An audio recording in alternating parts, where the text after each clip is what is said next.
Hello students, मेरे साथ है निंजा सर। और ये क्वेश्चन इंडिया में पहली बार आने वाला है सर। आपको पता ही है, रशियन और हंगेरियन ऑथर्स के क्वेश्चंस को ट्रांसलेट करते हैं जेई एस्पिरेंट के लिए। पिछले 3 डेकेड से 30 सालों से सर ये कर रहे हैं। और इसीलिए इन्होंने मतलब 4 बार ऑल इंडिया रैंक 1 प्रोड्यूस करी है अपनी क्लासेस से। तो आज इनका ये कोई क्वेश्चन है, ये इलेक्ट्रोस्टैटिक्स का लग रहा है। ठीक है, मैंने अटेम्प्ट नहीं किया है सो दैट मैं आपके आगे जेन्युइन एक फेयर अटेम्प्ट कर सकूं। और जो बहुत सारे एस्पिरेंट हमें वहाँ से देखते हैं, वो भी इसको ट्राई करना और आगे हमें बताना कि और ऐसे क्वेश्चन चाहिए कि नहीं। सर एक बार क्वेश्चन समझा भी दो ज़रा। बच्चों जो जेई को एडवांस लेवल पे तैयारी कर रहे हैं और अच्छी रैंक एम कर रहे हैं, उन लोगों के लिए ये एक बड़ा अच्छा प्रॉब्लम है इलेक्ट्रोस्टैटिक्स का। और जो जेई एडवांस 2026 के एस्पिरेंट्स हैं, उनको जो है ये ट्राई करना चाहिए। हाई रैंक यदि एस्पायर कर रहे हो तो आप इसमें क्या है, देखो एक रिंग दे रखी है, non conducting uniformly charge ring. और बड़ा अच्छा प्रॉब्लम इसलिए मैं इसको कह रहा हूं क्योंकि नॉर्मली जो इरोडो या किसी भी सोर्स में प्रॉब्लम बच्चों को मिलती है, वो एक एक्सेस पे दूसरा चार्ज रख के डिस्प्लेस करने की प्रॉब्लम मिलती हाँ, है। एसएचएम की स्मॉल डिस्टेंस। स्मॉल डिस्टेंस से डिस्प्लेस करा, इसके एसएचएम का यस। ऑसिलेशन का टाइम पीरियड निकाला हुआ। इस प्रॉब्लम में नई चीज क्या है कि डायमीटर के अलोंग जो है सेंटर से चार्ज को डिस्प्लेस करके और ऑसिलेशन का टाइम पीरियड निकलवाया है उसी के प्लेन में। उसी के प्लेन में। तो ये plus Q uniformly charge non conducting ring है, और इसके डायमीटर के अलोंग हमें इमेजिन करना है एक नॉन कंडक्टिंग वायर है, जिसके अलोंग बीड को डिस्प्लेस करके हमने चार्ज बीड है वो, भाई। और उसको डिस्प्लेस करके स्मॉल अमाउंट से उसके ऑसिलेशन का टाइम पीरियड पूछा है। ओ भाई। तो ये जो है चैलेंजिंग इसलिए है क्योंकि इसको यदि आप ब्रूट फोर्स मेथड से यदि सोचोगे तो काफी जो है डिफिकल्ट लगेगा। इंटीग्रेशन बहुत भयंकर हो गया इसमें। क्योंकि आपको जो है फील्ड का फंक्शन एक्सिस का तो पता होता है, इसके प्लेन में पता नहीं होता। तो समझ। थोड़ा सोच के देखो कि इसको जो है क्या और कोई तरीका हो सकता है। क्वेश्चन एक बार पढ़ भी लूंगा। Thin insulating ring radius R uniformly charged with Q placed in a horizontal plane, कोई भी प्लेन हो, along the diameter of the fixed ring along the diameter. हाँ, point like body with a charge given mass can move frictionlessly. Okay, a point like body is slightly displaced from its equilibrium position.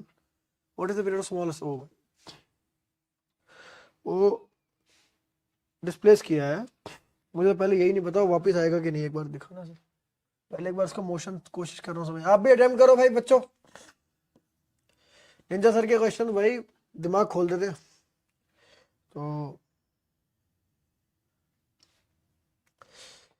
मान लो यहाँ पे centre पे कुछ रखा है और मैं उसको इधर रिप्लेस करता हूँ।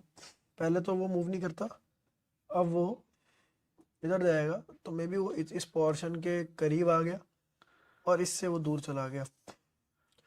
तो करीब इसके आएगा अगर, तो ये इसको वापस भेजेगा सो दैट, क्योंकि उसकी फोर्स ज़्यादा होगी, इसकी फोर्स कम होगी क्योंकि दूर जा रहा है। ठीक है, तो इसलिए वापस आएगा, तो यानी कि स्टेबल इक्विलिब्रियम हो सकता है।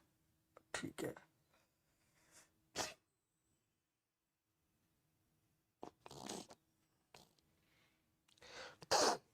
एक्सेस पे कैसे निकालेंगे?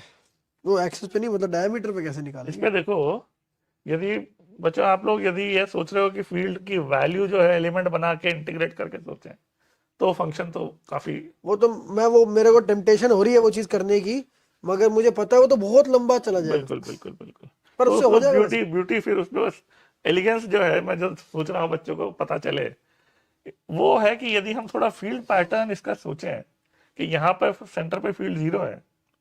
ओके इस रिंग की बात हो रही है केवल। ओके सेंटर पर E0 है। ओके और फील्ड लाइंस जो है यदि हम थोड़ा सोचें कि इसके सेंटर के अराउंड कैसी होनी चाहिए, और फिर फील्ड लाइन से सोचें कि फील्ड लाइन से हम ई को क्वांटिटेटिवली किस लॉ से रिलेट कर पाते हैं। सर ने ज्यादा ऑब्वियस हिंट दे दिया। तो यदि फील्ड पैटर्न आपको पता हो, तो कौन सा ऐसा लॉ है जो आपको ई की न्यूमेरिकल वैल्यू कैलकुलेट करने में मदद कर सकता है। गॉस लॉ, तो बच्चों ये गॉस लॉ से यदि आप आगे सोचो तो देखो, लेट्स गिव निशांत, लो एक बार मैं इसको नए पेज पे बना लूं। ये गॉस लॉ से ही आगे बाकी कर पाते हैं क्या? हिंट मैंने दे दी गॉस लॉ की। गॉस लॉ पे ट्राई कर लेता हूँ। ये एक्सेस हो गया। अच्छा, सिमेट्री, मैक्सिमम सिमेट्री सेंटर के अराउंड होगी। सेंटर पे बिल्कुल इंट्यूशन बता रही है कि सिलेंड्रिकल सरफेस बनेगा ऐसा, ठीक है। इसकी लेंथ एल मान ली, रेडियस आर मान लिया, और इसका रेडियस है आर, ठीक है। बाकी क्यू क्या था, क्यू और एम तो उसका लार्ज क्यू है, ठीक है। कैपिटल क्यू देख लेते हैं, ठीक है।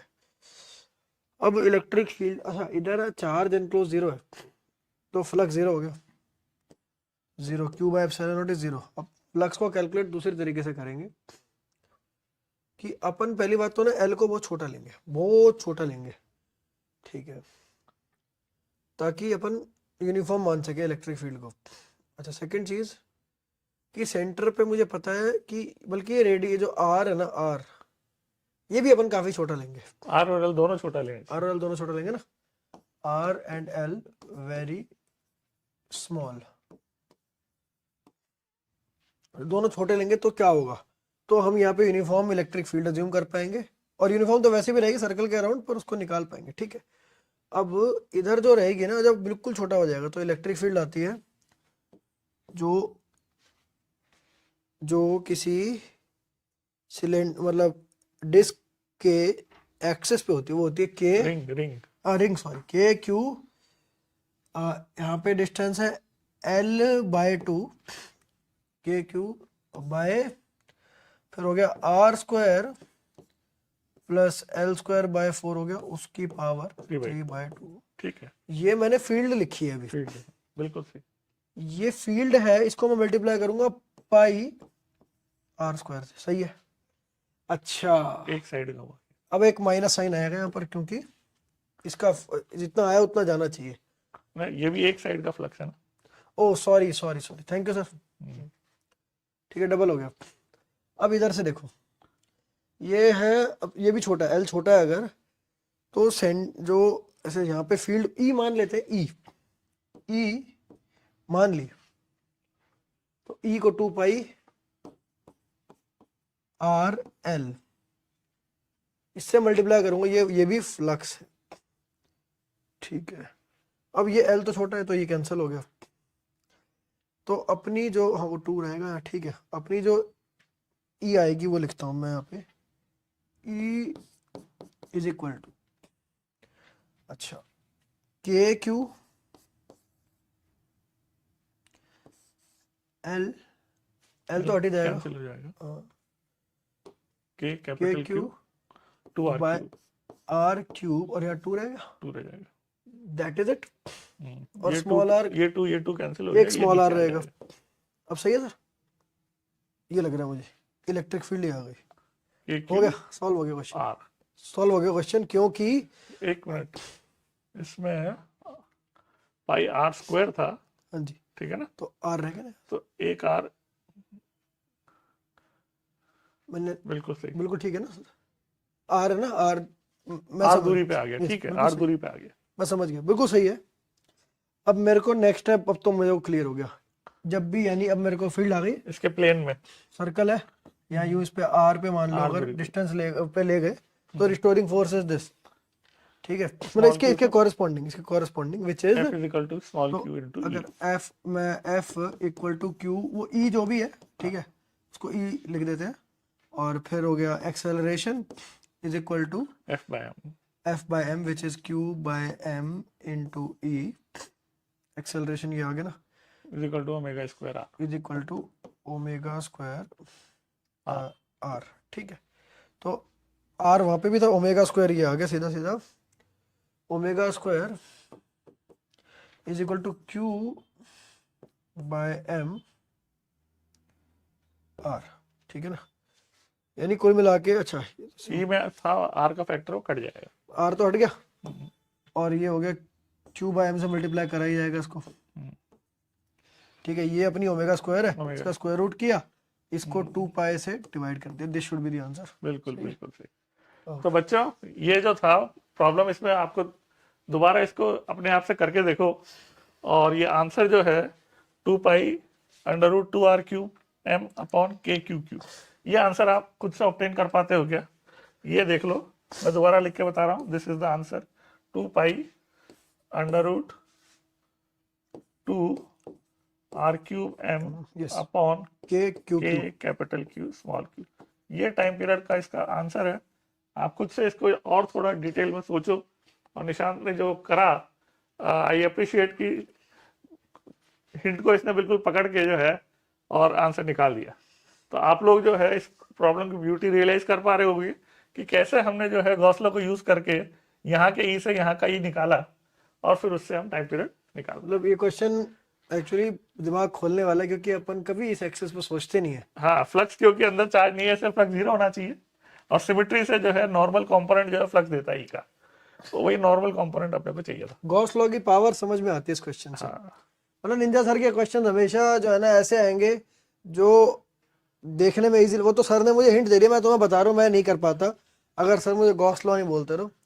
हाँ, गॉस लॉ क्लियर था तो ये हो गया, पर ये बहुत किस किस को लगा उसका दिमाग खुला, कमेंट्स में ज़रूर बताना आप लोग। अगर हमें बताओगे कि आपको अच्छा लग रहा है, आप उसे दूर से देख रहे हो, कहीं कहाँ से देख रहे हो, हमें बताओ कैसा लगा आपको। अगर आप अच्छा फीडबैक दोगे तो हम इस तरह के क्वेश्चंस और लाएंगे। आज तक आपको ये क्वेश्चन इंडिया में नहीं दिखा होगा, आज के बाद दिखना चालू होगा। तो बच्चों ये जो है चैनल को जो है देखते रहो, and watch out for more such problems for JEE advance. चलो, ऑल द बेस्ट।